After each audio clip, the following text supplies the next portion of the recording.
Sheep गोट farming में सबसे critical area बर वक्त जानवरों की वैक्सीनेशन कराना होता है। अगर बर वक्त वैक्सीनेशन ना की जाए तो पूरे का पूरा फार्म मुतासर हो सकता है और इसमें मोर्टेलिटी 20 से 30% तक हो सकती है। आज से 2 साल कबल पंजाब भर में काटा की बीमारी का आउटब्रेक हुआ था, जिससे लाखों जानवर हलाक हुए और इससे कई गुना ज्यादा तादाद में जानवरों की पैदावारी सलाहियत मुतासर हुई। आइए देखते हैं कि साल भर में भेड़ और बकरियों को कौन कौन सी वैक्सीनेशन किस वक्त लगवानी चाहिए।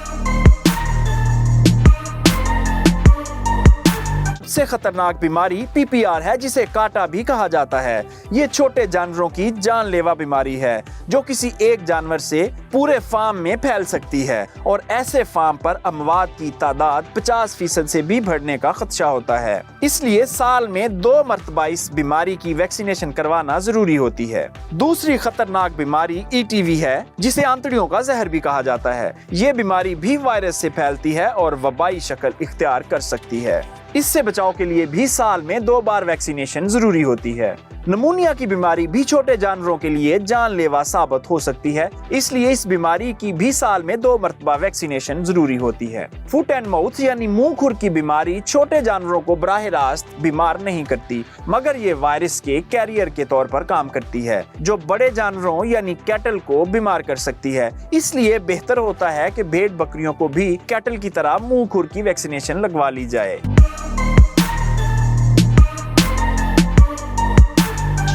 मटन फार्म में सबसे जरूरी चीज ये है कि जानवरों की सेहत का ख्याल रखा जाए। बाज़ औक़ात ऐसा होता है कि कोई भी बीमारी ब्रेकआउट हो जाए तो ये पूरे का पूरा हर्ड को मुतासर करती है और आपके जानवर ज़ाया होने का भी खतरा होता है। इस वक्त हमारे साथ डॉक्टर मुजफ्फर साहब मौजूद हैं, जो जानवरों की बीमारियों के और वैक्सीनेशन के माहिर हैं। उनसे जानते हैं कि कौन कौन सी बीमारियाँ भेड़ बकरियों की जान ले सकती हैं। जहाँ तक इनकी बीमारियों का ताल्लुक है तो शीप और गोट की तकरीबन तमाम जो बीमारियां हैं वो तकरीबन सेम है, क्योंकि ये इस स्मॉल रूमिनेंट कैटेगरी में आता है जानवर जो है। तो इनकी जो बीमारियां हैं, जिस तरह सर्दियों की बीमारी निमोनिया है, इसके अलावा PPR है जिसे काटा भी कहते हैं उर्दू में, इसके अलावा चीचक है जिसे शीप गोट पॉक्स का नाम दिया जाता है, इसके अलावा जो है वो अंतड़ियों का जहर है जिसे एंटेरोटॉक्सीमिया कहते हैं।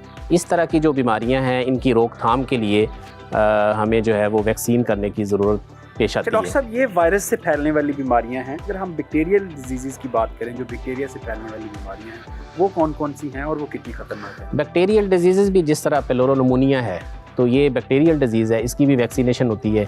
इसी तरह इंतड़ियों का जहर है, ये भी बैक्टीरियल डिजीज़ है, इसकी भी वैक्सीनेशन है। वायरल की भी वैक्सीनेशन है और बैक्टीरियल की भी वैक्सीनेशन है। कई ऐसी बीमारियां हैं जिनकी जो है वो सिम्प्टोमेटिक ट्रीटमेंट होती है, जैसे कोई फीवर हो गया या इस तरह का छोटी मोटी जो बीमारी हो गई तो उसकी सिम्प्टोमेटिक ट्रीटमेंट जो है वो फौरी करनी पड़ती है। अच्छा डॉक्टर साहब, अगर वैक्सीनेशन के शेड्यूल की बात करें तो किस बीमारी के ख़िलाफ़ वैक्सीनेशन कब होनी चाहिए, साल में कितनी बार होनी चाहिए? ये साल में 2 दफ़ा वैक्सीनेशन होनी चाहिए इनकी ना। जिस तरह मैंने आपको जिक्र किया है कि जो एंटेरोटॉक्सीमिया है ये जून और दिसंबर में, जून जुलाई और दिसंबर जनवरी में इसकी वैक्सीनेशन होती है। इसी तरह जो है वो शीप पॉक्स जो गोट पॉक्स है उसकी मार्च और इसी तरह जो है वो सितंबर में।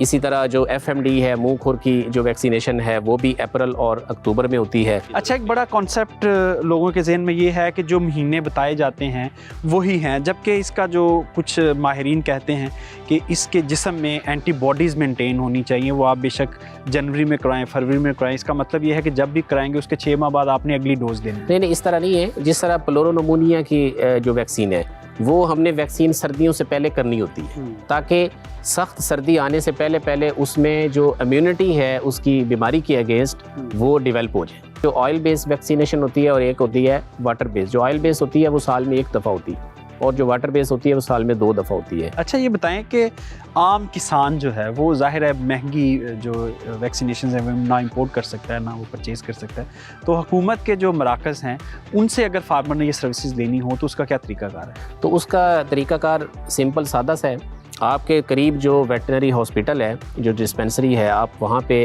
रब्ता करें तो आपको जो फ्री ऑफ कॉस्ट मुफ्त वैक्सीनेशन जो है वो जो लाइफ स्टॉक डिपार्टमेंट का जो एहलकार है वो जाके जहाँ पे आपका हर्ड मौजूद है वहाँ पे जाके वैक्सीनेशन करेगा। डॉक्टर साहब, जो फुट एंड माउथ डिजीज़ है जिसे मुंह खुर भी कहते हैं, वो स्मॉल रूमिनेंट्स में उसके खतरात होते हैं आने के? उसमें ख़तरा तो कम है, लेकिन ये है कि एहतियातन जो है वो हम वैक्सीनेशन कर देते हैं। जी डॉक्टर साहब, आपके वक्त का बहुत शुक्रिया। किसान भाइयों, वैक्सीनेशन एक ऐसी चीज़ है जो आपके फार्म को बड़े नुकसान से बचा सकती है और ये फ्री ऑफ कॉस्ट दस्तयाब भी है। लेकिन मसला ये है कि हमारे किसानों को अवेयरनेस नहीं है, इसलिए वैक्सीनेशन जो है, अगर हमारे पास 118 मिलियन जानवर हैं तो सरकारी अदाद-ओ-शुमार के मुताबिक 50% को भी वैक्सीनेशन नहीं लग रही, जिसकी वजह से हम बड़े नुकसानात कर बैठते हैं फार्म।